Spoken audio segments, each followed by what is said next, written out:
The moment Hooch stepped into the house, it was supposed to be temporary.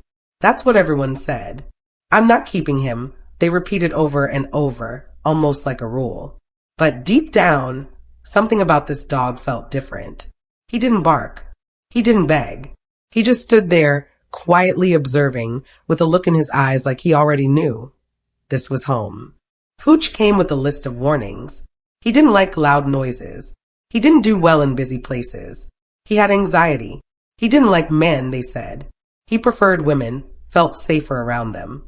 And he was food motivated, which helped, but still he needed patience. Everyone expected things to go slowly. But that wasn't how Hooch worked. From the start, he surprised everyone. He met his new human, a man, and instead of fear or growling, he leaned in. He sniffed curiously, wagged his tail, and gently pressed his head into the man's hand. You like my feminine energy, huh? The man joked. And just like that, the tension melted. It was as if Hooch had decided he was done being afraid. He was strong, no doubt. Built like a tank, with big paws and a powerful body. But underneath all that muscle was a sensitive soul.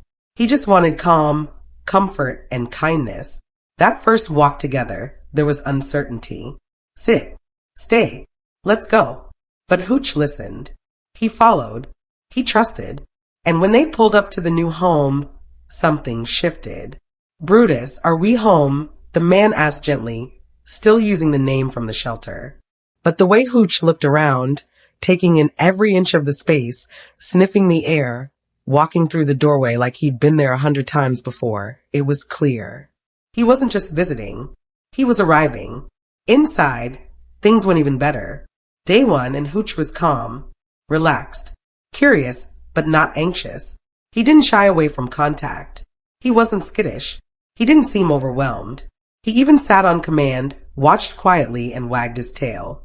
They said he didn't like men, the man kept repeating, shaking his head with a smile.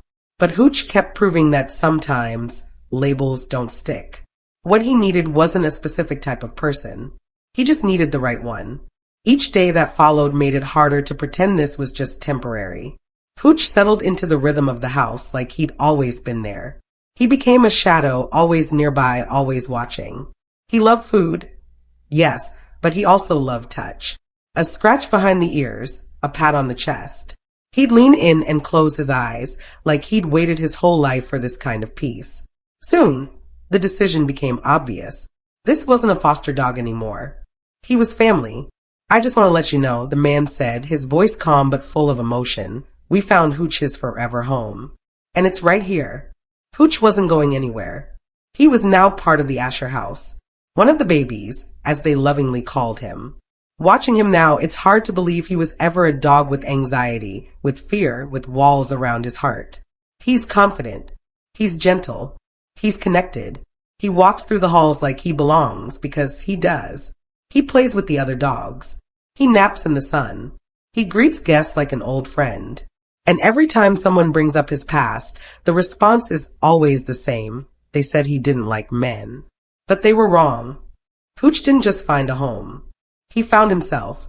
And he taught everyone around him something important. Sometimes, all it takes is one person to believe in you. One quiet place. One open door. If this story touched you, give it a like. Even sharing it helps more animals find love.